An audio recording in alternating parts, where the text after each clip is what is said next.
2017 European Championships match between England and Germany for the bronze medal. Two very experienced umpires. The focus of this video will be obstruction and physical contact decisions that I do not understand. Ball-body contact will be the subject of a second video. The German attacker runs from behind the England player on her left and cuts across the England player, imposing herself between the England player and the ball. This is an impeding offence and an obstruction offence. The umpire does not intervene. A second England player attempts to tackle, and the first England player then manages to sweep the ball out of the possession of the German player. The second England player chases the ball and obstructs the German player while doing so. She also makes foot contact with the ball, and it is probably this contact that the umpire then penalises.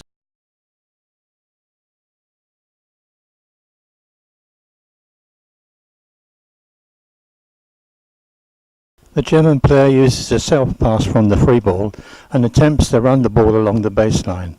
She is tackled by the second England player and the ball loops out of play off the England player. The German player makes to take the ball back to position it on the 23-metre line. She is bewildered when the umpire indicates that she has been penalised for obstruction, and so am I. Obstruction by ball shielding is almost a trademark movement of the England player Danson, who uses it a lot to get past opponents. But in this instance she is not guilty. She does not get a chance to be. Without making any attempt to play at the ball with her stick, the German player barges into the England player in the back and should have been carded for that. But the England player was penalised, presumably for obstruction. Here we have a near opposite incident. The England player shunts across the front of the German player while shielding the ball, which is clearly an obstructive action. She pushes the ball through the legs of the German player and then tangles her stick while trying to turn and follow it. The German player did nothing that deserved penalty, but she was penalised.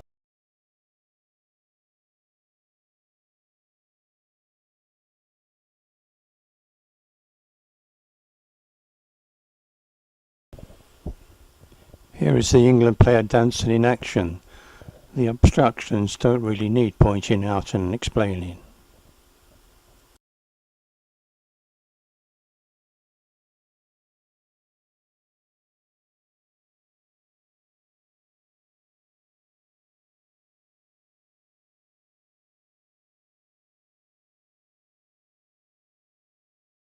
Here are two players chasing and competing for the ball. I can't see any offence by either of them, but the umpire penalised the England player for something. This is the kind of incident that leads me to lobby for an extra midfield umpire to provide a close-in and close-up view of play. Because of a rule exception, obstruction is not possible while receiving the ball, so the German player here had no grounds at all for clattering into the England player. The German player was not hurt and possibly stayed down to get sympathy and avoid a card.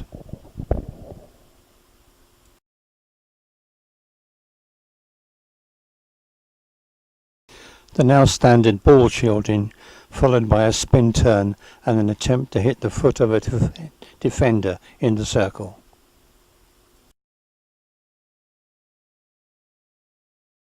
There is some very skillful cheating going on here. The German player manoeuvres into a position where she can back and impede the first England player who attempts to tackle her. She then moves in a strong side curve in the opposite direction, pushes the ball ahead, and from a concealed position barges the second defender out of her path, and the distant umpires saw none of it.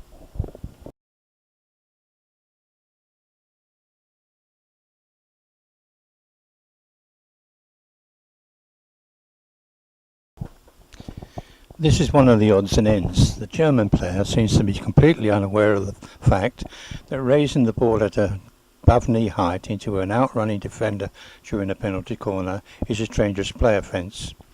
She appears quite upset to have been penalised for it. So why is she playing? All players are required as a condition of participation to be aware of the rules of the game. Not just that there are rules, but what those rules are.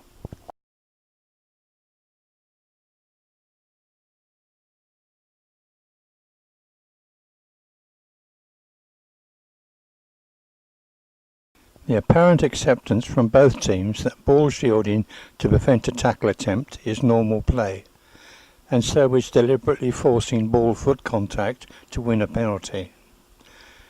The phrase "win a penalty" is itself a recent coaching innovation.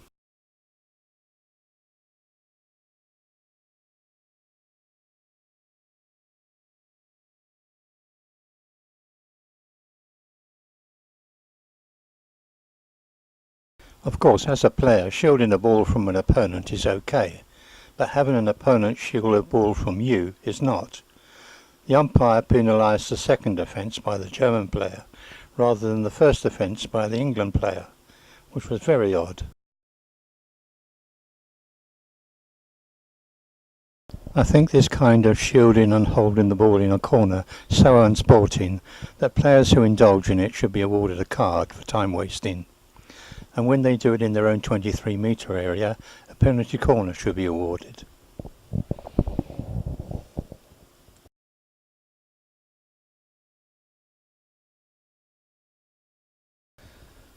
Another one of the odds and ends. This German player was penalised for this action, and I can't see why. If all hockey is supposed to be played to the same rules, why isn't women's hockey being played to the same rules as men's hockey?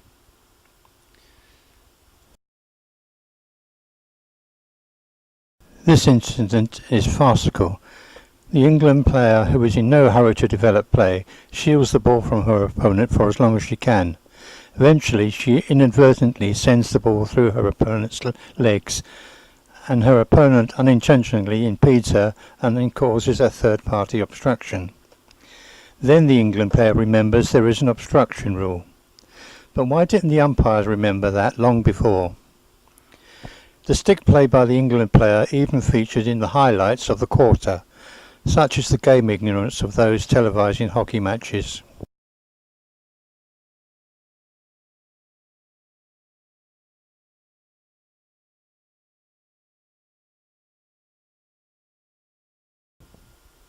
And here we go again. This shielding incident resulted in a sideline ball for the England team instead of a free ball to Germany for obstruction.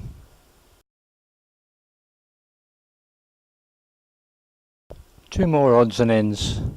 Both were aerial balls.